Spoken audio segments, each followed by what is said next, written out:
Hello everybody, welcome to my front garden on another very hot day. So second flush is definitely underway now and everything is looking lovely and smelling lovely and everything is really healthy except for that one annex on the left hand side that has always struggled, that I think will probably have to come out. But yeah, everything else lovely. The odd leaf here and there that gets black spot that just gets pulled off when you're deadheading, but other than that everything is really good. Princess Alexandra of Kent here, probably some of the most heat tolerant blooms that I have in my collection, along with Boscobel last year when I had a shrub of that. Those two definitely seem to be the most heat tolerant for me. But yeah, everything is looking nice. The blooms aren't lasting long at all because of how hot it is.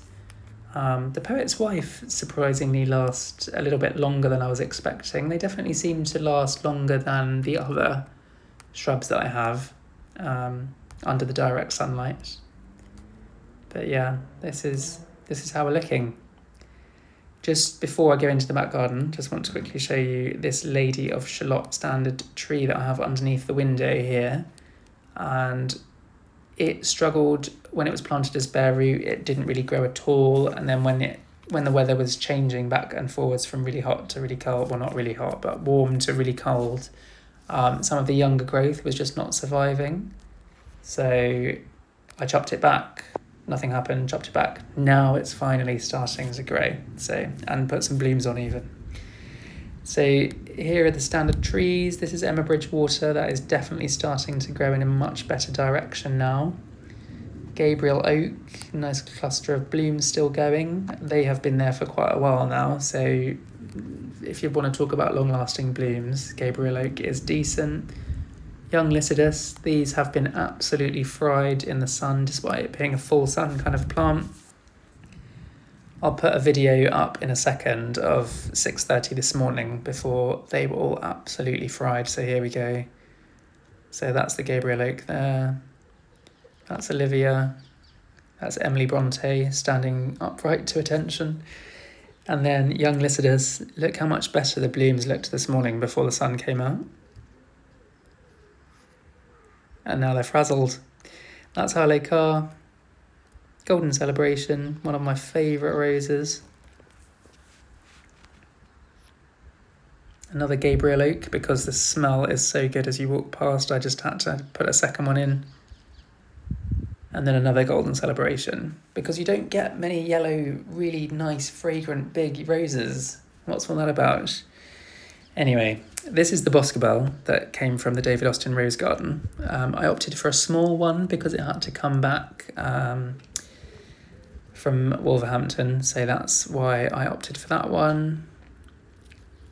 Jubilee Celebration.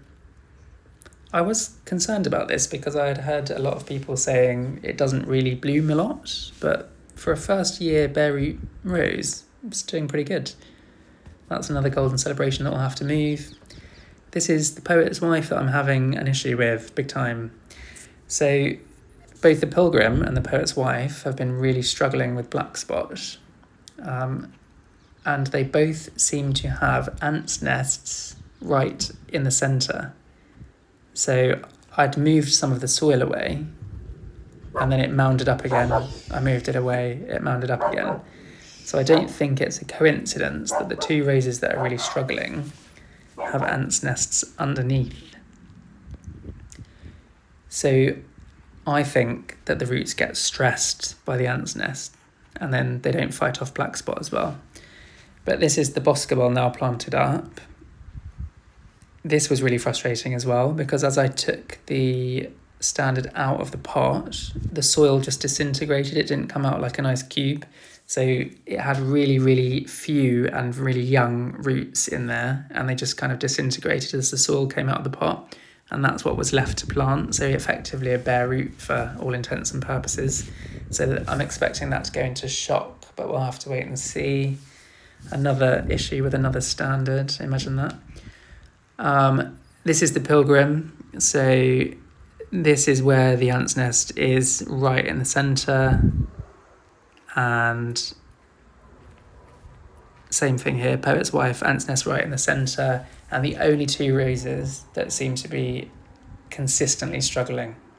So I'm convinced that the ants are going down, disrupting the roots, stressing the whole plant, and then the plant isn't effective at combating the fungal diseases in the atmosphere. So it's really, really frustrating. And when you go online, there's really different viewpoints on this. So some people say, no, the aphids just farm, the ants rather just farm the aphids, they don't cause any issues, just leave them alone. And some people say, no, the ant nest causes stress to the roots. So now I have experienced that, I would have to say I probably agree with the latter camp, and that the plant is stressed by the ant's nest down beneath there. This is Evelyn, so this is what's left of the colour in it. It was looking really apricot the other day, but the sun has definitely bleached it. But look how many blooms there are for a first year bare root. And it smells lovely.